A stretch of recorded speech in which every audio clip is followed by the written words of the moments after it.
நம்மளுடைய ஆண்டவராகிய இயேசு கிறிஸ்துவின் நாமத்தினால உங்கள் யாவருக்கும் வாழ்த்துக்கள். இன்னைக்கு ஆராதனையிலே அபச்சாரம் நடக்குது. அந்த அபச்சாரம் நடக்காம நம்ம பார்த்துக்கணும். ஒருவேளை ஆராதனையில அபச்சாரம் நடந்துச்சுன்னா அதுக்கு சம்பந்தப்பட்ட சாபங்கள் அவங்களுக்கு சேரும்.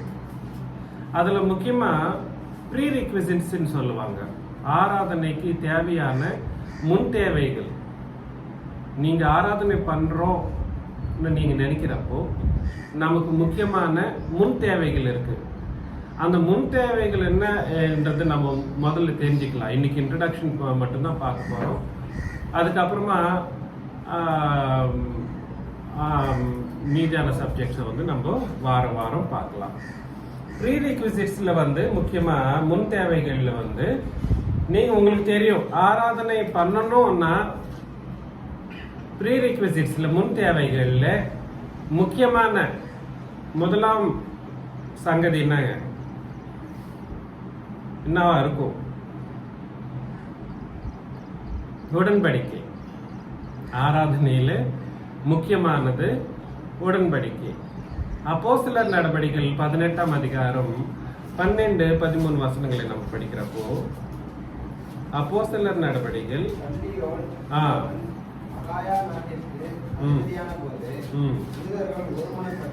யூதர்கள் ஒருமனப்பட்டு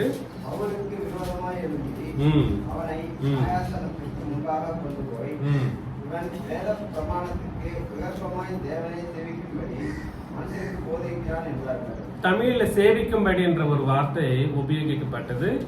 அது இங்கிலீஷ்ல இல்ல நம்ம தெலுங்குல பாக்குறப்போ ஆராதனை கூடிய ஒரு வார்த்தையை இங்க உபயோகிக்கப்பட்டிருக்கு. நீங்க டைரக்டா சேவிக்கும்படி என்ற ஒரு வார்த்தையை ஆராதிக்க என்ற ஒரு வார்த்தையாக நீங்க எடுத்துக்கலாம். தப்பு ஒன்றும் கிடையாது.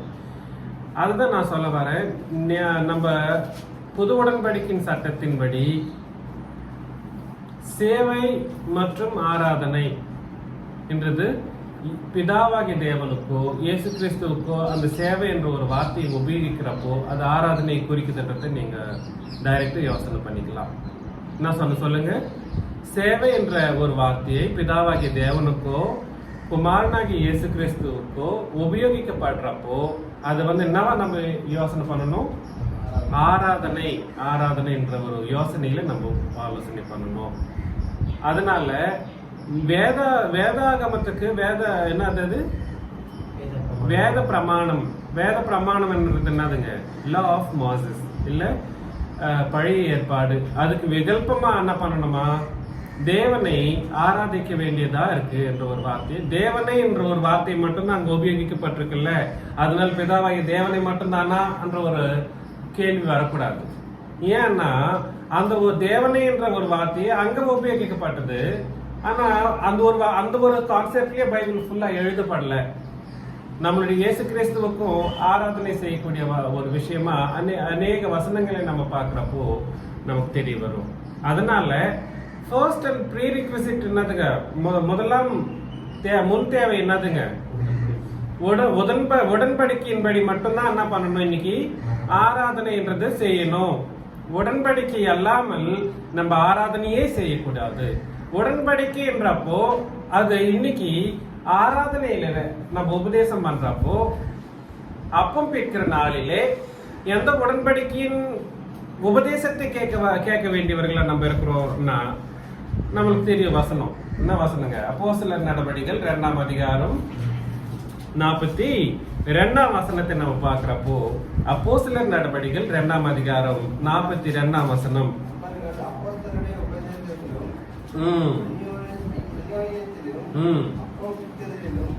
என்னைக்கு நம்ம அப்பம் பிற்கிறோமோ அன்னைக்கு நீங்க கேட்க வேண்டிய உபதேசம் அப்போஸ்தலருடைய உபதேசம் மட்டும்தான் இருக்கணும். இன்னைக்கு நம்ம ஆராதனையிலே அப்போஸ்தலருடைய உபதேசத்தை நம்ம கேட்டோமானால் மட்டும்தான் நீங்க ஆராதனையை சரியான முறையில நம்ம செஞ்சிட்டு இருக்கிறோம். புரியுதுங்களா? ஆராதனையில அப்பம் பிற்கிற நாளிலே நீங்க கேட்கக்கூடிய உபதேசம் அப்போஸ்தலருடைய உபதேசம் மட்டும்தான் இருந்தா அதுதான் சரியான ஆராதனை. இல்லைன்னா அந்த ஆராதனையில என்ன நடந்துச்சுங்க? அபச்சாரம் நடந்துச்சு.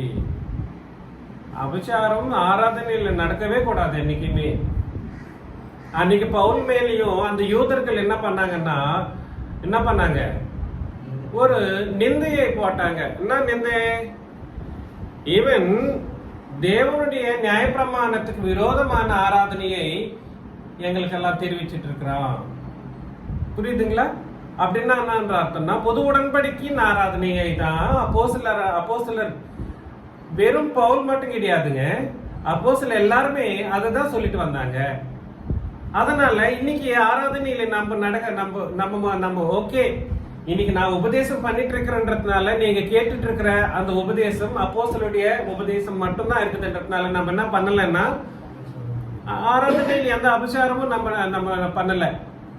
ஆனா இன்னைக்கு உலகத்துல இருக்கக்கூடிய எல்லா சபைகளையும் ஒரு நம்ம சபையை விட்டுட்டு மீதி எல்லா சபைகள்லயும் என்ன நடந்துட்டு இருக்குன்னா, ஆராதனை என்ற பேர்ல அபச்சாரம் தான் நடந்துட்டு இருக்கு. ஆராதனை என்ற பேர்ல என்ன நடந்துட்டு இருக்குங்க? அபச்சாரம். அப்படின்னா என்ன அர்த்தம்னா, அவங்க பரலோகம் போக மாட்டாங்க. எங்க போக மாட்டாங்க? பரலோகமே போக முடியாது. ஃபர்ஸ்ட் அண்ட் ப்ரீ ரெக்விசிட் என்னதுங்க சொல்லுங்க? ஆராதனையில தேவையான முக்கியமான ப்ரீ ரெக்விசிட் என்னதுங்க? முன் தேவை உடன்படிக்கையின் ஆராதனை. பழைய ஏற்பாட்டுல அந்த ஆராதனை நடக்கிறப்போ அந்த பழைய ஏற்பாட்டின் கட்டளைகளின் படிதான் ஆராதனையே பண்ணாங்க. அப்ப புதிய ஏற்பாடு இருக்கா? இல்லவே இல்லை. அவங்க மட்டும் அவங்களுடைய உடன்படிக்கையின்படி பண்ணப்போ அதுக்கு முன்னாடி இருக்கக்கூடிய பிதாக்களின் காலத்தில் இருக்கக்கூடிய அந்த பிதாக்களின் காலத்தின் ஆராதனையை பழைய ஏற்பாட்டில் இருக்கிறவங்க ஃபாலோ பண்ணாங்களா? அந்த முறைமையே இல்லை. அப்போ அந்த இதுவே அந்த பிதாக்களின் காலகட்டத்தில் இருக்கக்கூடிய ஆராதனை, பழைய ஏற்பாட்டில் இருக்கக்கூடிய ஆராதனை வேறா இருக்குது, விகல்பமா தான் இருக்கு. அதே மாதிரி புது உடன்படிக்கையின் ஆராதனையும் எப்படி இருக்கு? இந்த ரெண்டு ஆராதனை காரியங்களுக்கும் விரோதமா தான், விகல்பமா தான் இருக்குன்ற ஒரு விஷயத்தை நம்ம புரிஞ்சுக்கணும். ஆகையினால உடன்படிக்கையின் உபதேசத்தை, புது உடன்படிக்கையின் உபதேசத்தை இன்னைக்கு கேட்காம ஆராதனை செஞ்சிட்டு இருக்கிறோன்ற எல்லா மனுஷர்களும் என்ன பண்ணிட்டு இருக்காங்கன்னா, ஆராதனையில அபச்சாரம் பண்ணிட்டு இருக்காங்க. That leads to hell, direct hell. There is no other way of escape. புரியுதுங்களா நான் சொல்றது? ரெண்டாம் முக்கியமான விஷயம், சரிப்பா நாங்க எல்லாரும் ஆராதனை பண்ணிட்டு இருக்கிறோம், புது உடன்படிக்கையின் படிதான் பண்ணிட்டு இருக்கிறோம். சொல்றதுக்கு என்ன இருக்குங்க? இன்னைக்கு நம்ம புது உடன்படிக்கையை பத்தி பேசிட்டு இருக்கிறப்போ எல்லாருமே என்ன பண்ணிட்டு இருக்காங்க? நாங்களும் புது உடன்படிக்கைன்னு தான் சொல்லிட்டு இருக்காங்க. டைரக்டா சொல்லிடுவாங்க. நீங்க டிபேட்ல டைரக்டா சொன்னாங்க. டிபேட் ஸ்டார்டிங்லயே நாங்களும் நீ இப்ப சொல்லிட்டு இருக்கிற, நாங்க 30 வருஷமா சொல்லிட்டு இருக்கிறோம்னு ஒருத்தர் ரெக்கார்டிங் கூட இருக்கு ஆல்ரெடி என்கிட்ட. 30 வருஷமா நான் சொல்லிட்டு இருக்கிறேன். அப்போ சொல்லிட்டு இருக்கிறவங்களுக்கு புது உடன்படிக்கையை பத்தி ஏன் தெரியாம போயிருச்சு? அதனால என்ன ஆகுதுன்னா, புது உடன்படிக்கையை பத்தி தான் புது உடன்படிக்கையின் படிதான் நாங்க ஆராதனை பண்றோம்னு சொல்ற யாராகிலும் அவர்களுடைய மனசாட்சி எப்படி இருக்கோ நம்ம ஒரு வாட்டி பார்க்கலாம். எபிரேயர் 9ஆம் அதிகாரம். எபிரேயர் 9ஆம் அதிகாரம். நான் உங்களுக்கு இன்னும் அதான் 9ஆம் அதிகாரத்தை சொல்லல. 9ஆம் அதிகாரம் ஃபுல்லா பழைய ஏற்பாட்டின் ஆராதனை விதானம், அதே மாதிரி புது உடன்படிக்கையின் ஆராதனை விதானமும் எழுதப்பட்டிருக்குது. 9ஆம் அதிகாரம் ஃபுல்லாங்க. 1ஆம் வசனத்திலே நீங்க பாக்குறப்போ படிங்களேன். பாத்தீங்களா? முதலாம் உடன்படிக்கையிலே ஆராதனைக்கேற்ற முறைமைகள், பூமிக்குரிய பரிசுத்த ஸ்தலம், அது குடாரம். சொல்றேன் பாருங்களேன். அந்த குடாரம் ஒரே குடாரம்னு சொல்லப்பட்டிருக்குது. குடாரம் என்ற அந்த வார்த்தை அந்த 9ஆம் அதிகாரத்துல சொல்லப்படுற குடாரம்ன்றது 3 முக்கியமான விஷயங்களை குறித்து பேசுது. ஒன்னு குடாரம் என்றப்போ 4 முக்கியமான விஷயங்கள். குடாரம் என்றப்போ பழைய பாட்டின்படி குடாரம் ஒரே குடாரம் சொன்னாலும் ரெண்டு விதமான இடங்களை பத்தி பேசுது. ஒன்னு பரிசுத்த ஸ்தலம், 2 அதிபரிசுத்த ஸ்தலம். புரியுதுங்களா? ஒரே குடாரம், அந்த குடாரத்துல 2 இடம், பரிசுத்த ஸ்தலம், அதுக்கப்புறமா மகா பரிசுத்த ஸ்தலம் இல்ல அதி பரிசுத்த ஸ்தலம். ரெண்டாம் முக்கியமான விஷயம், அந்த 9ஆம் அதிகாரத்திலேயே குடாரம் என்று சொல்லக்கூடிய கையால் செய்யப்படாத இன்னொரு குடாரம் இருக்கான். அது புது உடன்படிக்கையின் சபையை பத்தி குறிக்குது. புரியுதுங்களா? 4ஆம் முக்கியமான விஷயம் என்னதுன்னா, இன்னொரு குடாரம் என்று சொல்லக்கூடிய இன்னொரு வார்த்தை இருக்கு, அது பரலோகத்தை குறிக்குது. 9ஆம் அதிகாரத்துல 4 ரகமான குடாரங்களை பத்தி பேசுது. ஆனா முதலாம் உடன்படிக்கையின்படி ஒரே குடாரம் என்று சொல்ற அந்த குடாரத்திலேயே 2 விதமான இடங்கள் இருக்கு. அதை நம்ம புரிஞ்சுக்கணும். ஒரு குடாரத்துல பழைய ஏற்பாட்டின்படி ஒரே ஒரு குடாரத்தில் எத்தனை ஏரியாஸ் இருக்குங்க? 2 ஏரியாஸ் இருக்கு. புது உடன்படிக்கையின்படி கையால் செய்யப்படாத ஒரு குடாரம் எது? சபையை பத்தி பேசுது. மூணாம் விஷயமா இருந்தாலும் 4வது குடாரம் என்னதுங்க? பரலோகத்தை குறிக்கக்கூடிய அந்த குடாரத்தை பத்தி பேசுது. இப்போ நம்ம பார்க்கலாம். 7ஆம் வசனத்துல இருந்து படிங்க. 2ஆம் குடாரத்திலே மற்றும் வருஷத்துக்கு ஒரு தரம் ரத்தத்தோடு பிரவேசித்து அந்த ரத்தத்தை தனக்காகவும் ஜனங்களுடைய தப்பிதங்களுக்காகவும் செலுத்துவார். அதனாலே முதலாம் குடாரம் நிற்கும் பரிசுத்த ஸ்தலத்திற்கு போகிற மார்க்கம் இன்னும் வெளிப்படவில்லை. முதலாம் குடாரம் நிற்கும் அளவும் என்றப்போ எந்த முதலாம் குடாரத்தை பத்தி பேசுது? நியாயப்பிரமாணத்தின் குடாரத்தை பத்தி பேசுது. அந்த முதலாம் குடாரம் நிற்கும் அளவும் பரிசுத்த ஸ்தலம் எனக்கூடிய பரலோகத்தை பத்தி, பரலோகத்தின் குடாரம் எனக்கூடிய அந்த பரலோகத்துக்கு போற மார்க்கமே வெளிப்படவில்லையா? அப்படின்னா என்ன அர்த்தம்? அந்த காலகட்டத்துல அந்த ஆராதனை ஒரு மனுஷனையும் இன்னும் ஆக்கல என்ற அர்த்தம். பூர்ணரா ஆக்கல. பழைய பாட்டின் ஆராதனை இன்னைக்கு நம்ம ஆராதனை பண்றப்போ நம்ம பூர்ணரா ஆக்கிக்கிறதுக்கு தான் நம்ம ஆராதனை பண்ணணும். நம்ம சம்பூர்ணரா ஆகணும். சம்பூர்ணரா ஆகணும்ன்றப்ப என்னன்ற அர்த்தம்னா நம்ம பரலோகத்துக்கு போறதுக்கு சித்தமா இருக்கணும். அவ்வளவு பரிசுத்தம் உள்ளவர்களா நம்ம உலகத்துல வாழணும். அதுக்கு முக்கியமான ஒரு காரியம், அது எப்படி நம்ம பரிசுத்தமா உலகத்துல வாழணும்ன்ற ஒரு விஷயத்த எதன்படி நம்ம பண்றோம்னா ஆராதனையின் படி தான் பண்றோம். இன்னைக்கு நீங்க ஆராதனை பண்றப்போ உங்களுடைய மனசாட்சின்றது ரொம்ப சுத்தமாக்கப்படுது. ஆராதனை பண்றப்ப என்ன பண்ணப்படுதுங்க? நம்மளுடைய மனசாட்சி ஒரு சந்தர்ப்பத்துல நம்ம மனசாட்சி என்ன பண்ணணும்னா விரோதமா கூட நமக்கு விரோதமா செயல்படும். நம்ம பண்ணிட்டு இருக்கிறது தப்பு, அது என்ன சொல்லும்? பரவாயில்ல, சரி, மன்னிப்பு இருக்கு, இயேசு கிறிஸ்துவனுடைய ரத்தம் நம்மளுடைய பாவங்களை மன்னிக்கின்ற ஒரு தப்பான ஒரு யோசனையில நம்ம போயிட்டு நம்மளுடைய அந்த மனசாட்சின்றது ஓவர் ரைட் பண்ணிட்டு வந்துட்டு இருக்கோம் ஒரு விஷயத்துல. அப்படியெல்லாம் இருக்கவே கூடாது. ஆனா பழைய பாட்டின் காலகட்டத்துல அந்த முதலாம் குடாரம் என்று சொல்லக்கூடிய குடாரம் கிடையாது. அதை பத்தி அங்க பேசுறது முதலாம் குடாரத்துல நடக்கக்கூடிய காரியங்கள் என்னவா இருக்கோ அந்த காரியங்களின்படி ஒரு மனுஷனும் என்னவாக்கப்படல, பரிசுத்தமாக்கப்படவில்லை. பரிசுத்தமாக்கப்பட்டு பரலோகம் போகக்கூடிய பூர்ணராகவே ஆக முடியல. அதனால என்ன நடந்துச்சு? பரலோகம் எனக்கூடிய அதிபரிசுத்த ஸ்தலத்துக்கு போற மார்க்கமே வெளிப்படவில்லை. அப்புறம் அந்த கூடாரம் இக்காலத்துக்கு ஒப்பனையா இருக்குது. அதற்கேற்றபடியே செலுத்தப்பட்ட காணிக்கைகளும் ஆராதனை செய்தவனுடைய மனசாட்சியை பூர்ணப்படுத்த கூடாதவைகளாம். பாத்தீங்களா? பழைய பாட்டின் காலகட்டத்துல நடந்த ஆராதனையா இருக்கட்டும், அந்த பலிகளா இருக்கட்டும், அந்த சரீரத்துக்குரிய அந்த காரியங்களா இருக்கட்டும், 3 முக்கியமான விஷயங்க: ஆராதனை, பலி, அப்புறம் காணிக்கை.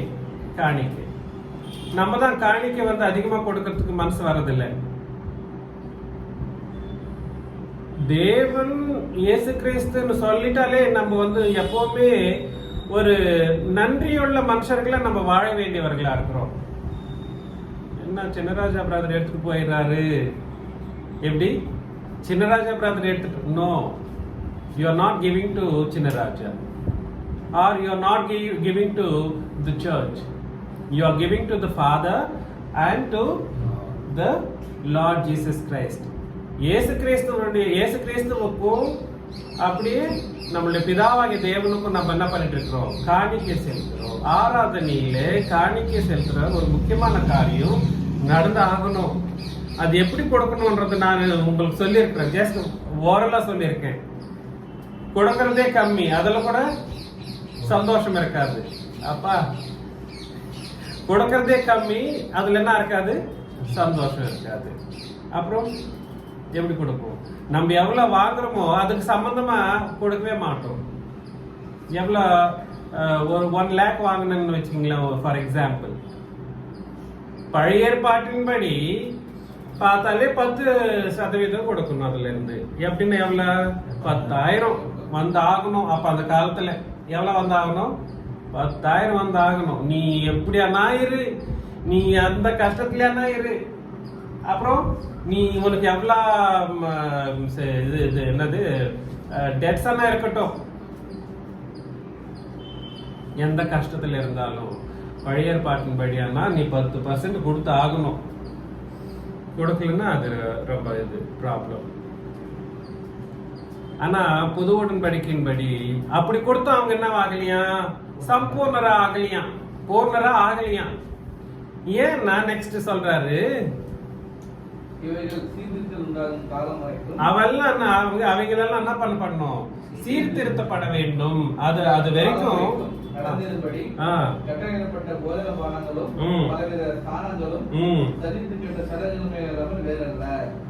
பலவித ஸ்நானங்கள் என்ற அந்த வார்த்தை வந்து ஞானஸ்தானத்தை குறிக்குதுங்க. பழைய பாட்டின் காலகட்டத்தில் எல்லாரும் ஞானஸ்தானம் பெற்றாங்க. எல்லாரும் பழைய பாட்டின் காலத்தில் எல்லாரும் என்ன பண்ணாங்க? ஞானஸ்தானம் பெற்றாங்க. ஞானஸ்தானம் என்ற ஒரு வேர்டு வந்து புது உடன்படிக்கைக்கு மட்டும்தான் சம்மந்தப்படது கிடையாது. நிறைய பேர் அப்படித்தான் இன்னைக்கு யோசனை பண்ணிட்டு இருக்காங்க.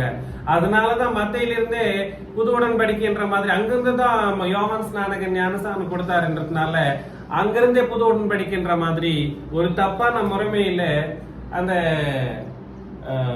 பிப்ளிக்கல் டிவிஷன்ன்றது வந்து வேத பிரிவினைன்றது வந்து நடக்கப்பட்டது.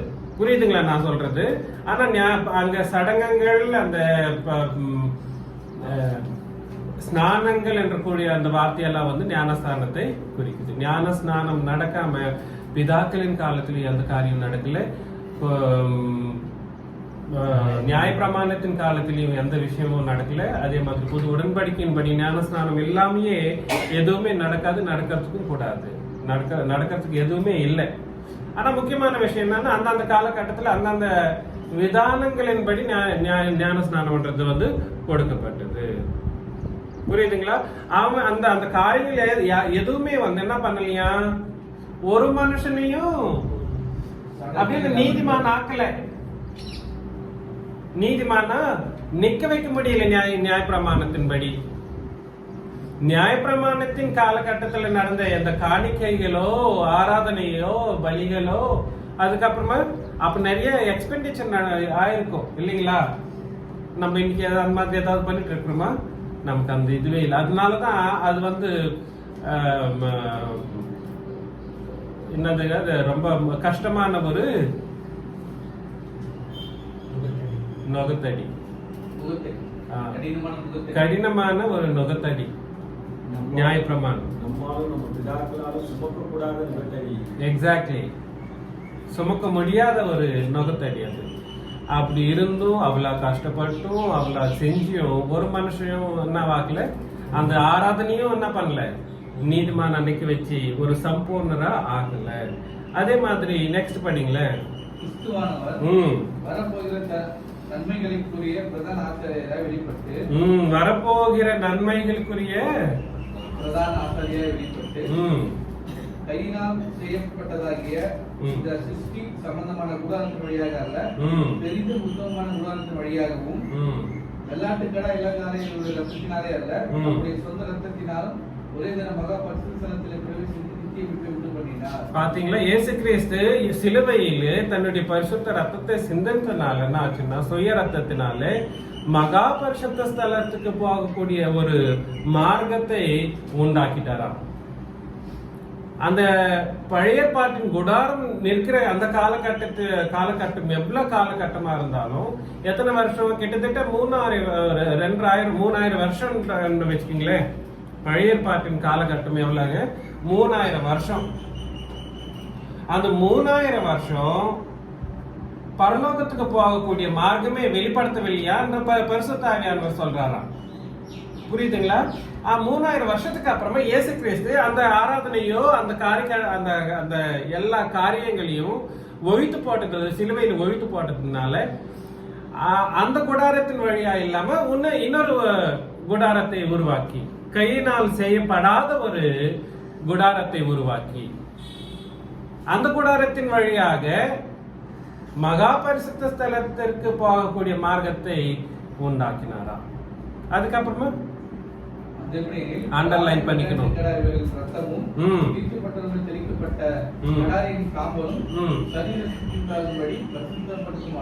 அது சரீரத்தை மட்டும் தான் பரிசுத்தமாக்கும்.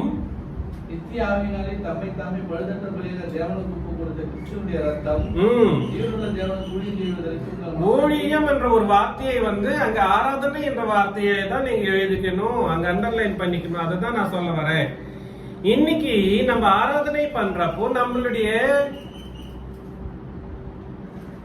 மனசாட்சியை, தேவனையும் இயேசு கிறிஸ்துவையும் ஆராதனை பண்ணக்கூடிய ஒரு மனசாட்சியை சுத்திகரிக்கிற ஒரு காரியம் இந்த ஆராதனையில நடக்குது. புரியுதுங்களா? அதனால நான் என்ன சொல்ல வரேன்னா, இது எதன்படி நடக்க வேண்டியதா இருக்குன்னா, ஒண்ணு இந்த கையால் செய்யப்படாத குடாரத்தின் வழியாகவும், அப்புறம் இயேசு கிறிஸ்துவனுடைய ரத்தம் எனக்கூடிய புது உடன்படிக்கையின் படியாகவும் நடக்க வேண்டும். என்னது? ஆராதனை. இந்த ஆராதனை இப்படி நடந்துச்சுன்னா நம்மளுடைய மனசாட்சி எப்படி இருக்கும்? எதுக்காக? தேவனை ஊழியம் செய்யறதுக்காகவா? அங்க ஊழியம் என்று சொல்லக்கூடிய அந்த வார்த்தை ஆராதனையை குறிக்குது. அதனால 9ஆம் அதிகாரம் ஃபுல்லா நீங்க படிக்கிறப்போ லாஸ்ட் வரைக்கும் படிக்கிறப்போ ஆராதனை, எந்த ஆராதனை ஒரு மனுஷனை நீதிமான் ஆக்கப்படாத, சம்பூர்ணர் ஆக்காம, பரலோகமே போகக்கூடிய மார்க்கமே இல்லாத சமயத்தை உண்டாக்குச்சுன்னா பழைய ஏற்பாட்டின் காலகட்டத்துல அந்த ஆராதனை எதுவுமே பண்ணல, அந்த காணிக்கைகளும் எதுவுமே பண்ணல, அப்போ அந்த பலிகளும் எதுவுமே பண்ணல, பரலோகமே இன்னும் அவங்க போறதுக்கு சான்ஸ் கிடைக்காம இருந்துச்சு. என்னைக்கு இயேசு கிறிஸ்து சிலுவையிலே தன்னுடைய சுய ரத்தத்தை சிந்தினாரோ அந்த சுய ரத்தத்தின் வழியாக பரலோகத்துக்கு மார்க்கம் அதிபரிசுத்த ஸ்தலம் எனக்கூடிய பரலோகத்தின் மார்க்கம் உண்டாக்கப்பட்டது. அதன் வழியா யாரெல்லாம் இன்னைக்கு அந்த ரத்தத்தினால கழுவப்பட்டு அந்த ரத்தத்தினால உண்டாக்கின அந்த கையால் செய்யப்படாத ஒரு குடாரம், இந்த சிருஷ்டி சம்பந்தம் இல்லாத ஒரு குடாரம் உண்டாக்கப்பட்டதோ அந்த குடாரத்தின் வழியாகவும் தன்னுடைய ரத்தத்தின் வழியாகவும் ஏற்படுத்தின அந்த பரலோகத்தின் மார்க்கத்தின் வழியாக நம்ம போறதுக்கு நம்மளுக்கு இன்னைக்கு தைரியமும் இருக்குமா? 10ஆம் அதிகாரத்தில் நான் படிக்கிறோம், உங்களுக்கு தைரியம் வந்துருமா? என்னைக்கு நீங்க இந்த 2 காரியத்திலே புது உடன்படிக்கையின் சபையில் இருந்துட்டு, குடாரம் என்னதுங்க? புது உடன்படிக்கையின் சபை. ரத்தம் என்னதுங்க? இயேசு கிறிஸ்துவனுடைய புது உடன்படிக்கை. இந்த புது உடன்படிக்கையின் சபையின் வழியாகவும் புது உடன்படிக்கையின் ரத்தத்தின் வழியாகவும் பரலோகத்துக்கு என்ன பண்ணப்பட்டுச்சு? மார்க்கம் உண்டாக்கப்பட்டது. புரியுதுங்களா? இந்த பரலோகத்தின் மார்க்கத்தில் நம்ம நடக்கிறப்போல்லாம், நம்ம ஆராதனை பண்ணிட்டு இருக்கிறப்போ உங்களுடைய ஆத்மால இருக்கக்கூடிய அந்த மனசாட்சி என்ற ஒரு இது இருக்கு இல்லைங்களா? அது என்னதுங்க? அது பேரு உள்ளிந்திரம். அது பரிசுத்தமாக்கப்படும். அது பழைய ஏற்பாட்டில் ஆராதனையில் என்ன நடக்கும்? சரீரம் மட்டும்தான் சுத்திகரிக்கப்படுமா? ஏன் தண்ணியில முழுகணும், அப்புறம் அந்த ரத்தத்தை அவங்க மேல தெளிக்கணும், அதெல்லாம் பண்ணிட்டு இருப்பாங்க. அதனால அவங்களுடைய சரீரம் மட்டும்தான் ஆகும், சுத்திகரிக்கப்படும். ஆனா புது உடன்படிக்கையின்படி, கிறிஸ்துவனுடைய ரத்தம் எனக்கூடிய புது உடன்படிக்கையின்படி நம்மளுடைய உள்ளிந்திரங்கள் எல்லாமே என்ன பண்ணப்படும்னா சுத்திகரிக்கப்படும். அதுல முக்கியமா நம்மளுடைய மனசாட்சின்றது சுத்திகரிக்கப்படும். மனசாட்சி யாருக்கெல்லாம் ஓவர் ரைட் பண்ணாம தேவன் கொடுத்த மாதிரியே இருக்கோ, சுத்திகரிக்கப்பட்டிருக்கோ, அவங்க மட்டும்தான் தேவனை இயேசு கிறிஸ்துவை ஆராதனை பண்றதுக்கு பாத்திரவான்களா இருப்பாங்க. இல்லைன்னா பாத்திரவான்களே கிடையாது. இன்னைக்கு நம்ம ஆராதனையில இன்னுமே மனசாட்சி வந்து சுத்திகரிக்கப்பட வேண்டிய ஒரு சூழ்நிலை நம்மளுக்கு இருக்கு. அது எப்படி நடக்கும்? அது ஞானஸ்நானத்தின் வழியாக முதல்ல நடந்துச்சு. அதுக்கப்புறமா தேவனுடைய வசனங்களின் வழியாக, புது உடன்படிக்கையின் வழியாக அந்த வசனங்களை நம்மளுக்கு கேட்கிறப்போ, நம்ம கேட்டுட்டு இருக்கிறப்போ நம்மளுடைய மனசாட்சி வந்து பரிசுத்தமாக்கப்படுது. இயேசு கிறிஸ்து மறுபடியும் அவருடைய ரத்தத்தை ஊற்றி நம்மளை கழுவ வேண்டிய சூழ்நிலை இன்னைக்கு இல்லவே இல்லை. 1 யோவான் 1ஆம் அதிகாரம் 8ஆம் வசனம். 1 யோவான் 1ஆம் அதிகாரம் 8ஆம் வசனம். பாத்தீங்களா, நமக்கு பாவம் இல்லைன்னு சொல்லிக்கனா சத்தியம் நமக்குள் இராது. நம்முடைய பாவங்களை அறிக்கையிட்டால் பாவங்களை நமக்கு மன்னித்து எல்லா அநியாயத்தையும் நீக்கி நம்மை சுத்திகரிப்பதற்கு அவர் உண்மையும் நீதியும் உள்ளவராய் இருக்கிறார். நாம் பாவம் செய்யவில்லை என்போமானால் இயேசு கிறிஸ்துவினுடைய ரத்தம் நம்மளை வந்து பவித்திரராக்கும் என்ற கூடிய அந்த வார்த்தை எங்க இருக்கு? 7ஆம் வசனமா? அவர் ஒளியில் இருக்கிறது போல நாமும் ஒளியிலே நடந்தால் ஒருவரோடு ஒருவர் ஐக்கியப்பட்டிருப்போம். அவருடைய குமாரனாகிய இயேசு கிறிஸ்துவின் ரத்தம் சகல பாவங்களை நீக்கி நம்மை சுத்திகரிக்கும். சகல பாவங்களை நீக்கி நம்ம என்ன பண்ணும்? சுத்திகரிக்கும். அந்த ரத்தம்ன்றது என்னதுங்க? இன்னைக்கு உடன்படிக்கை. அந்த உடன்படிக்கையின் வாக்கியங்களையோ இல்ல அந்த வார்த்தைகளையோ நீங்க கேட்கிறப்போ உங்களுடைய பாவங்கள் வந்து ஆட்டோமேட்டிக்கா என்ன பண்ணப்படுது? சுத்திகரிக்கப்படுது. ரத்தம் வந்து இன்னைக்கு இப்போ ரத்தத்தின் வழியாக கழுவப்படுறது முதல்ல நடக்கிற ஒரு விஷயம் மட்டும் கிடையாது. எது ஞானஸ்தானத்துல மட்டும் இயேசு கிறிஸ்துவோட ரத்தத்தினால கழுவப்படுறோம் இந்த ஒரு அந்த ஒரு கண்டிஷன் என்னைக்குமே இல்லை. அதுல மட்டும் நடக்காது. என்னைக்குமே சரி, புது உடன்படிக்கையின்படி நம்ம வந்து பூமியிலே நம்ம வாழறப்போ அந்த தேவனுடைய வசனங்களை, புது உடன்படிக்கையின் வசனங்களை நம்ம கேட்டுட்டு இருக்கிறப்போ நம்மளுடைய பாவங்கள் வந்து என்ன பண்ணப்படுது? ஆட்டோமேட்டிக்கா சுத்திகரிக்கப்பட்டுட்டே வரும். அதனாலதான் அவருடைய ரத்தம் நம்மளை என்ன பண்ணுதுன்னா பூர்ணராக சுத்திகரிக்கிறதுனால நம்ம வந்து ஊழியம் செய்யவோ இல்ல ஆராதனை செய்யவோ தகுதி பெற்றவர்களா நம்ம இருப்போம். புரியுதுங்களா? அதனால செகண்ட் பாயிண்ட் என்னதுங்க? புது உடன்படிக்கையின்படி, புது உடன்படிக்கையின் சபையின்படி நம்ம என்ன பண்ணணும்? ஆராதனை செய்யணும். முதலாம் என்னதுங்க? முதலாம் பாயிண்ட், நியாயப்பிரமாணத்தின்படி நம்மளுடைய ஆராதனை செய்யவே கூடாது. நியாயப்பிரமாணத்தின்படி அல்லாமல் அப்போஸ்தலருடைய உபதேசத்தின்படி மட்டும்தான் ஆராதனை செஞ்சா நம்மளுடைய ஆராதனை வந்து அபசாரம் இல்லாத ஆராதனையா இருக்கும். 2ஆம் பாயிண்ட் என்னதுன்னா, புது உடன்படிக்கையின் சபையில் இருந்து புது உடன்படிக்கையின் சட்ட திட்டங்களின்படி நம்ம ஆராதனை செய்யறப்போ நம்மளுடைய மனசாட்சி வந்து என்ன பண்ணப்படுது? சுத்திகரிக்கப்படுது. அதன் வழியாக நம்ம என்ன பண்ணணும்? ஆராதனை செய்யணும். இது ஆவிக்குரிய விதானத்துல தான் நம்ம செய்யணும். பழைய ஏற்பாட்டின் சட்ட திட்டங்களின்படி அவங்க என்ன செஞ்சாங்கன்னா சரீரத்தின் வழியாக எல்லா காரியங்களையும் செஞ்சாங்க. சரீரத்தின் வழியாக செஞ்சதுனால அவங்க யாருமே கூட சம்பூர்ணரா ஆக்கப்படல. புரியுதுங்களா? அதனால இந்த 2ஆம் பாயிண்ட் நம்ம முக்கியமா யோசனை பண்ணணும். 3ஆம் முக்கியமான விஷயம், இந்த 2 ஓகே. 3ஆம் முக்கியமான விஷயம் என்னதுன்னா, எல்லா முக்கியமான விஷயங்களே, அதனால தான் 3ஆம் முக்கியமான விஷயம் சொல்லிட்டு வந்துட்டு இருக்கு. எல்லாமே ஒரே பாயிண்ட் சொல்ல முடியாது இல்லைங்களா? அதனால 3ஆம் முக்கியமான விஷயம், ஆராதனை செய்யக்கூடிய தேவனை பற்றியே தெரியாம ஆராதனை செய்யக்கூடாது. எப்படிங்க? யார் ஆராதனை பண்ற உனக்கு தெரியுமா? கிளாரிட்டி இருக்கா? கிளாரிட்டி இல்லைன்னா நீ என்ன ஆராதனை பண்றன்றதே ஒரு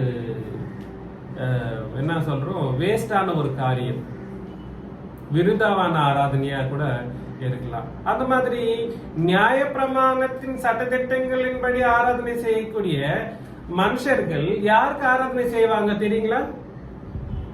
நியாயப்பிரமாணத்தின்படி கரெக்ட். நியாயப்பிரமாணத்தின்படி ஆராதனை செய்யறவங்க ரெண்டு தேவர்களுக்கு ஆராதனை பண்றாங்க. அவங்களுக்கு அது தேவன்கள், நமக்கு தேவன்கள் கிடையாது. ஒண்ணு தேவதூதருக்கு ஆராதனை, ரெண்டு பிசாசுக்கு ஆராதனை.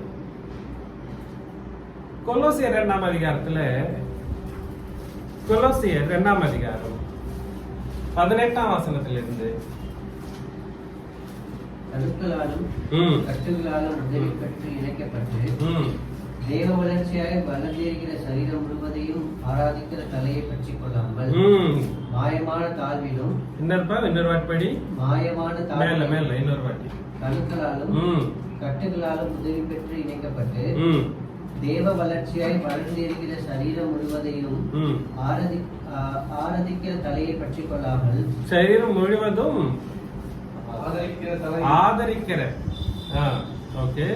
மாயமான தாழ்மையிலும் தேவதூதர்களுக்கு செய்யும் ஆராதனையிலும். பாத்தீங்களா, தேவதூதர்களுக்கு செய்யும் ஆராதனை. ஒரு விஷயம், எதுக்கு தேவதூதர்களுக்கு செய்யும் ஆராதனை சொல்ல அங்க உபயோகிக்கப்பட்டது? எக்ஸாக்ட்லி. நியாயப்பிரமாணத்தின்படி, நியாயப்பிரமாணம் யாரால கொடுக்கப்பட்டதுங்க?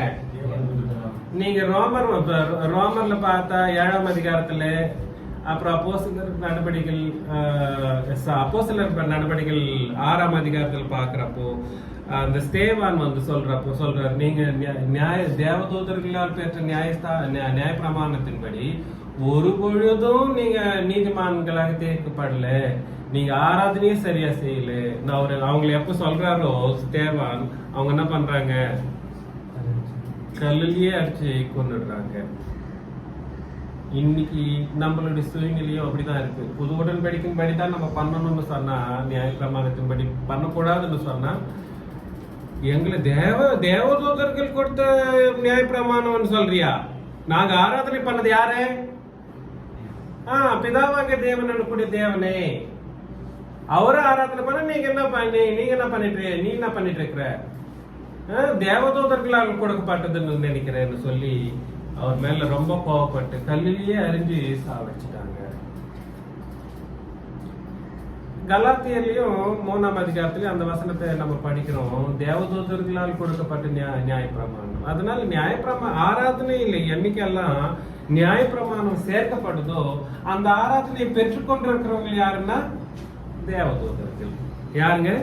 தேவதூதர்கள். அதே மாதிரி 1 தெசலோனிக்கேயர் நீங்க படிக்க தேவையில்லை, நம்ம கொஞ்சம் பாயிண்ட்ஸ் அதிகமா போகுதுன்றதுனால டக்கு முடிச்சிடலாம். 2 தெசலோனிக்கேயர் 2ஆம் அதிகாரம் 1ல இருந்து 4 வசனம் நம்ம படிக்கிறப்போ, 2 தெசலோனிக்கேயர் 2ஆம் அதிகாரம் 1ல இருந்து 4 வசனம் நம்ம படிக்கிறப்போ, சாத்தான் வந்து அந்த ஆராதனையை வந்து ஏற்றுக்கொள்றானா? யார் ஏற்றுக்கொள்றானா? சாத்தான். புது உடன்படிக்கையின்படி நடக்காத எந்த ஆராதனையையும் யார் ஏற்றுக்கொள்றான்? சாத்தான். அதனால தேவதூதர்களும், அதனால எந்த தேவனுக்கு நீ ஆராதனை பண்ணிட்டு இருக்கிறன்னு தெரியாம ஆராதனை பண்றது வந்து ரொம்ப ரொம்ப ரொம்ப அபிச்சாரமான ஒரு காரியம். புரியுதுங்களா? ஆனா யார ஆராதனை பண்ணணும்? வெளிப்படுத்தின விசேஷம் 20ஆம் அதிகாரம். திருப்பி நம்ம அநேக முறை நம்ம பார்த்தோம். வெளிப்படுத்தின விசேஷம் 20ஆம் அதிகாரம் 4ல இருந்து 6 வசனங்களை நம்ம படிக்கலாம். நான் சிங்காசனங்களை கண்டேன், அவைகளின் மேல் உட்கார்ந்தார்கள், நியாயத்தீர்ப்பும்படி அவர்களுக்கு அதிகாரம் அளிக்கப்பட்டது. இயேசுவை பற்றிய சாட்சி நிமித்தமும் தேவனுடைய வசன நிமித்தமும் சிரச்சேதம் பண்ணப்பட்டவர்களுடைய ஆத்மாக்களையும். இயேசுவை பற்றிய சாட்சி யாருங்க? யார் பார்த்தாங்க? அப்போஸ்தலர்கள். அவங்க தானே பார்த்தது. அதனால யார பத்தி பேசுறாங்க? அப்போஸ்தலர்களை பத்தி தான் பேசிட்டு இருக்காங்க. அவங்க என்ன ஆனாங்கன்னா, தேவனுடைய புது உடன்படிக்கையின் சத்தியத்துக்காக அவங்க என்ன பண்ணப்பட்டாங்க? சிரச்சேதனம் பண்ணப்பட்டாங்க.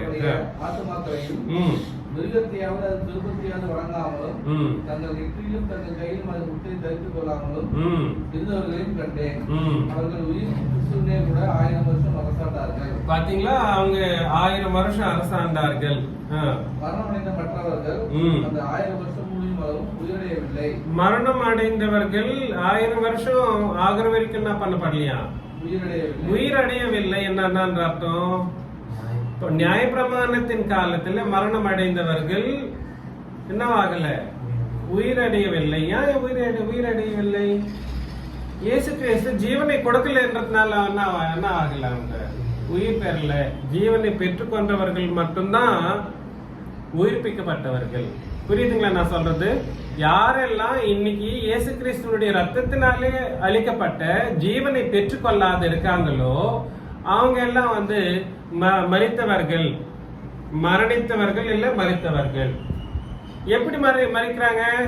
உங்களுக்கு அநேக முறை சொல்லி இருக்கிறோம். 1 தெசலோனிக்கர் 5:23 நம்ம பாக்குறப்போ ஆவி, ஆத்மா, சரீரம் இந்த மூணும் யாரிலெல்லாம் இருக்கோ, இந்த ஆவி, ஆத்மா, சரீரம் இந்த மூணும் மட்டும்தான் இந்த மூணுத்தினால மட்டும்தான் மனுஷன் உருவாக்கப்பட்டான்.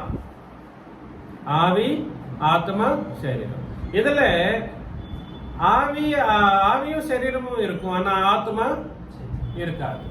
ஆத்மா இருக்காது எப்போன்னா என்னைக்கு அவங்க பாவம் பண்றாங்களோ அந்த பாவம் ஆத்மானாலும் ஜீவன் என்னாலும் ரெண்டும் ஒன்னே தான். ஆத்மானாலும் ஜீவன் என்னாலும் ரெண்டும் ஒன்று தான். இந்த பாவம் பண்றப்போ அந்த ஆத்மா என்னக்கூடிய ஜீவனை தேவனானவர் வெளியாக்கிறார். அந்த மனுஷனுடைய ஆவியிலிருந்து ஆத்மாவை பிரிச்சிடறாரு. புரியுதுங்களா நான் சொல்றது? பிரிச்சிடுறப்போ என்ன ஆகுறாங்கன்னா மறிக்கிறாங்க. ஆவிக்குரிய மரணம் அது. அதனால அந்த மரணத்திலிருந்து எழுப்புறதற்காக இயேசு கிறிஸ்து என்ன ஆகப்படணும்? சிலுவையிலே தன்னுடைய ஜீவனை தர வேண்டியவராக இருக்கார். அதனால சிலுவை இன்னைக்கு ஜீவனை கொடுக்கக்கூடிய ஒரு சாதனம் இல்ல ஒரு கருவி. சிலுவை, இயேசு கிறிஸ்துவனுடைய சிலுவை இன்னைக்கு சர்வ உலகத்துக்கும் சகல ஜாதியாருக்கும் ஜீவனை கொடுக்கக்கூடிய கருவி. புரியுதுங்களா? சிலுவைன்னா நீங்க நினைக்கிற மாதிரி அந்த பொம்மை கிடையாது. It is not that thing that you see. நிறைய பேர் சிலுவையை செயின்ல எல்லாம் போட்டு மாட்டிட்டு இருப்பாங்க. அதை பத்தி பேசலங்க. அந்த சிலுவை கிடையாது. தட் இஸ் த சிலுவை என்றது பழைய ஏற்பாட்டின் சிலுவை வேற, புது உடன்படிக்கையின் சிலுவை வேற. இப்போ பழைய ஏற்பாட்டின் சிலுவை it is a physical thing. அது சபிக்கப்பட்டது. சபிக்கப்பட்டவர்களை மட்டும்தான் அந்த இதுல தொகை போடுவாங்க. யார போடுவாங்க?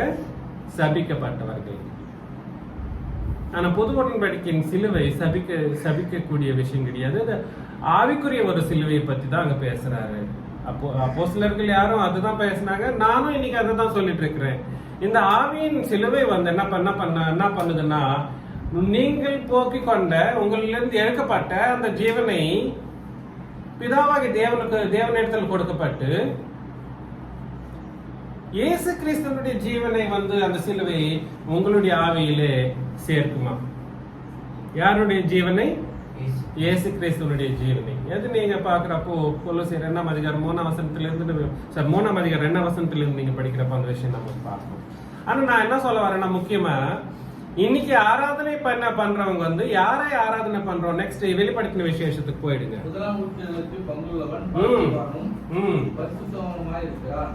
முதலாம் உயிர்த்தெழுதல் யாரெல்லாம் பெற்றார்களோ, முதலாம் உயிர்த்தெழுதல் என்னதுங்க? இயேசு கிறிஸ்துவனுடைய இயேசு கிறிஸ்துவனுடைய ஜீவனை பெற்று உயிர்த்தெழுதல் எழுப்பப்பட்டவர்கள் யாரா இருக்காங்களோ அவங்க என்ன ஆக்கப்பட்டிருக்காங்க?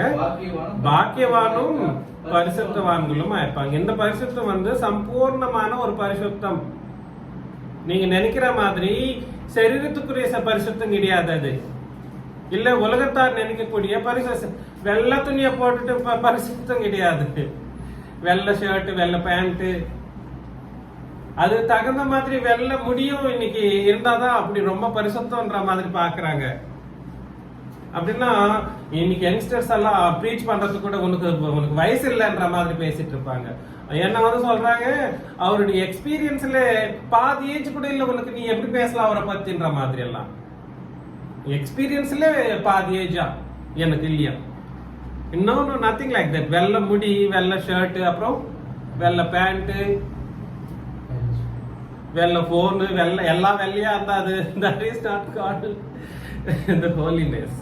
The holiness is all about the spiritual thing. Your inner being is getting cleansed by the blood of Christ.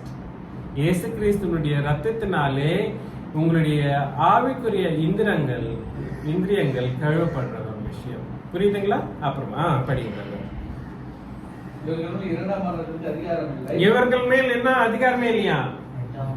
அவங்க எங்க போக மாட்டாங்க? நரகமே போக மாட்டாங்க. No chance of going into hell. புரியுதுங்களா நான் சொல்றது? அப்புறம் பிரதர்,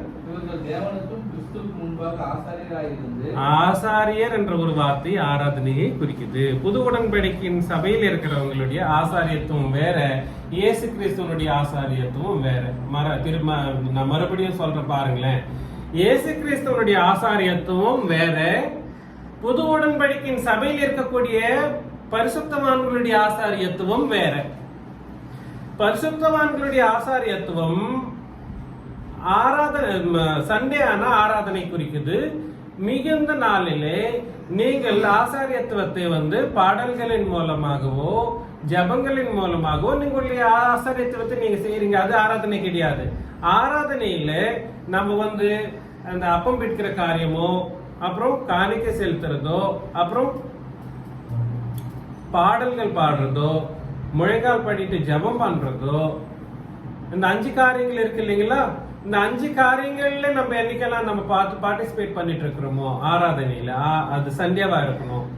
அந்த சண்டேல நம்ம பண்ற அந்த விஷயத்துல அந்த அந்த அந்த காரியத்தை அன்னைக்கு நம்ம என்ன பண்ணிட்டு இருக்கிறோம்? ஆசாரியத்துவம் பண்ணிட்டு இருக்கிறோம். இன்னைக்கு நம்ம என்ன பண்ணிட்டு இருக்கிறோம்? ஆசாரியத்துவம் பண்ணிட்டு இருக்கிறோம். புரியுதுங்களா நான் சொல்றது? இந்த ஆசாரியத்தின்படி யாருக்கு பண்ணணுங்க ஆசாரியத்துவம்? பிதாவாகிய தேவனுக்கும். இயேசு கிறிஸ்துவனுடைய ஆசாரியத்துவம் என்ன? இயேசு கிறிஸ்துவனுடைய ஆசாரியத்துவம் இல்ல பிரதான ஆசாரியத்துவம் எனக்கூடிய இயேசு கிறிஸ்துவனுடைய ஆசாரியத்துவம் it is not like everybody's ஆசாரியத்துவம். நம்ம பண்ற ஆசாரியத்துவத்துக்கு இயேசு கிறிஸ்துவனுடைய ஆசாரியத்துவம் வேற. அவர் பண்ணது ஒரே வாட்டி பண்ணி முடிச்சுட்டாரு அந்த ஆசாரியத்துவம். அது என்னதுன்னா, சிலுவையில தன்னைத்தானே பலியாய் ஒப்பு கொடுத்து தன்னுடைய ரத்தத்தை எடுத்துட்டு போயிட்டு பரலோகத்தில் எடுத்துட்டு போயிட்டு அவர் முன்னாடி தெளிக்கிற ஒரு விஷயத்தை பத்தி பேசுது. அவருடைய அந்த ரத்தம் பிதாவாகி தேவனுக்கு என்ன சொல்லுதுன்னா, போயிட்டு இதோ என்னுடைய ரத்தம் இந்த உலகத்தில் இருக்கக்கூடிய அந்த மனுஷர்களுடைய பாவங்களை தீர்க்கிறதுக்காக சிந்தப்பட்டது. அதனால நீ என்ன பண்ணணும்? மன்னிக்கணும். அவங்களுடைய பாவங்களை மன்னிக்கணும். அவங்களை நீ எப்படி பார்க்கணும்னா, பாவிகளா இருந்தாலும் நீ பரிசுத்தவான்களா பார்க்கணும். ஆனா அந்த மனுஷன் எப்படி இருக்கணும்? அந்த ரத்தத்தினால மட்டும்தான் கழுவப்பட்டிருக்கணும். புரியுதுங்களா நான் சொல்றது? அதனால 2 பேருமே அந்த அக்ரிமெண்ட்டுக்கு வந்ததுனால, உடன்படிக்கைக்கு வந்ததுனால, அவங்க 2 பேரும் உடன்படிக்கைக்கு வந்ததுனால, இந்த உடன்படிக்கையின்படி அவருடைய ஆசாரியத்துவம் ஒரே வாட்டி சிலுவையில பண்ணி முடிக்கப்பட்டது. ஒரு வாட்டி படிச்சிட அந்த வசனத்தையும் படிச்சிடலாம். 9ஆம் அதிகாரம், எபிரேயர் 9ஆம் அதிகாரத்துல 25 இருந்து 22 இருந்து கூட படிக்கலாம். பரலோகத்தில் உள்ளவைகளுக்கு சாயலானவைகள் இப்படிப்பட்ட பலிகளாலே சுத்திகரிக்கப்பட வேண்டியதா இருந்தது. பரலோகத்தில் உள்ளவைகளோ இவைகளிலும் விசேஷித்த பலிகளாலே சுத்திகரிக்கப்பட வேண்டியதாமே. அந்தபடி மெய்யான பரிசுத்த ஸ்தலத்துக்கு அடையாளமான கையினால் செய்யப்பட்டதா இருந்த பரலோகத்துல இயேசு கிறிஸ்துவினுடைய ரத்தம் அங்க இருக்கக்கூடிய வஸ்துக்களை என்ன பண்ணுமா? சுத்திகரிக்குமா? கிறிஸ்துவானவர் பிரவேசியாமல் பரலோகத்தில் தானே இப்பொழுது நமக்காக தேவனுடைய சமூகத்தில் பிரதிச்சயமாகும்படி பிரவேசித்திருக்கிறார். பிரதான ஆசாரியன் அந்நிய ரத்தத்தோடு வருஷந்தோறும் பரிசுத்த ஸ்தலத்துக்குள் பிரவேசிக்கிறது போல அவர் அநேக தரம் தம்மை பலியிடும்படிக்கு பிரவேசிக்கவில்லை. அப்படி இருந்ததானால் உலகம் உண்டானது முதற்கொண்டு அவர் அநேக தரம் பாடுபட வேண்டியதா இருக்குமே. அப்படி அல்ல, அவர் தம்மை தாமே பலியிடுகிறதுனாலே பாவங்களை நீக்கும் பொருட்டாக இந்த கடைசி காலத்திலே ஒரே தரம் வெளிப்பட்டார். பாத்தீங்களா? ஒரே தரம். அதுதான் அவருடைய பிரதான ஆசாரியத்துவம். ஒரே ஆசாரியத்துவம், பிரதான ஆசாரியத்துவம் சிலுவையிலே தன்னைத்தானே ஒப்பு கொடுத்ததுனாலே அவர் ஒரே வாட்டி என்ன பண்ணாரு? பலியாக்கி கொண்டார். அதுதான் அவருடைய ஆசாரியத்துவம். இன்னைக்கு அவர் ஆசாரியத்துவம் இருக்கான்னா இருக்கு, அது பலியின் வழியாக இருக்கு. புரியுதுங்களா? ஆனா இன்னைக்கும் அவர் நம்மளுடைய ஆசாரியத்துவம் மாதிரி அவரும் வந்து உட்கார்ந்து நம்ம கூட சேர்ந்து ஆராதனை பண்ணிட்டு இருக்கிறாருன்னா அது பண்ணல. அதனால நம்மளுடைய ஆசாரியத்துவம் யாருக்கு பண்ணணும்? பிதாவாகிய தேவனுக்கும் குமாரனாகி இயேசு கிறிஸ்துவுக்கும் ஆசாரியத்துவம் நம்ம பண்ணி ஆகணும். அந்த நம்மளுடைய ஆசாரியத்துவம் எதை குறிக்குதுங்க? ஆராதனையை குறிக்குது. இயேசு கிறிஸ்துவனுடைய ஆசாரியத்துவம் என்னத்தை குறிக்குது? அவருடைய பலியை குறிக்குது. புரியுதுங்களா நான் சொல்றது? சோ இன்னைக்கு நம்ம என்ன 3 முக்கியமான விஷயங்களை நம்ம பார்த்தோம். 3 முக்கியமான விஷயங்கள். ஒண்ணு, ஆராதனை வந்து பிதாவாகிய தேவனுக்கும் குமாரனாகிய இயேசு கிறிஸ்துவுக்கும் பண்ணலன்னா வச்சுக்கீங்களேன், அது என்னவா இருக்கும்? அபச்சாரம், ரொம்ப அபச்சாரம். இயேசு கிறிஸ்துவுக்கே பண்ணக்கூடாதுன்னு நீ அபச்சாரம் பேசுறடான்னு சொல்லணும். நம்ம வந்து இயேசு கிறிஸ்துவுக்கு ஆராதனை பண்ணக்கூடாதுன்னா என்ன பண்ணிருக்காங்க? They are doing very much sin actually, which is unforgivable. They can never be forgiven. புரியுதுங்களா நான் சொல்றது? ஆராதனை வந்து பிதாவாகிய தேவனுக்கும் இயேசு கிறிஸ்துவுக்கும் ஆராதனை செய்யணும். புரியுதுங்களா? 2, புது உடன்படிக்கையின்படி ஆராதனை செய்யணும். அப்புறம் புது உடன்படிக்கையின் சபையில் இருந்து ஆராதனை செய்யணும். 3ஆம் முக்கியமான விஷயம், நியாயப்பிரமாணத்தின்படி செய்யாமல் அப்புறம் அப்போஸ்தலருடைய உபதேசத்தின்படி ஆராதனை செய்யணும். புரியுதுங்களா நான் சொல்றது? இந்த 3 முக்கியமான விஷயங்களை நம்ம கண்டிப்பா ஞாபகத்தில் வச்சுட்டு நம்ம பண்ணாதான் நம்மளுடைய ஆராதனை என்னவா இருக்கும்? புத்தியுள்ள ஆராதனை, பரிசுத்தமான ஆராதனை, தேவனாலையும் இயேசு கிறிஸ்துவனாலையும் அங்கீகரிக்கப்பட்ட ஆராதனை. இல்லைன்னா அந்த ஆராதனை கிடையாது, அது அபிஷாரம் உள்ள ஆராதனை. அந்த அபிஷாரத்தினால என்ன ஆகுதாங்கன்னா 2ஆம் மரணத்துல போயிட்டு அவங்க வந்து முடிக்கப்படுவாங்க, சேர்ந்து போயிடுவாங்க. இதை நம்ம ஞாபகத்தில் வச்சுக்கணும். உங்களை யாவருக்கும் இயேசு கிறிஸ்து நாமத்தினாலே வாழ்த்துக்கள்.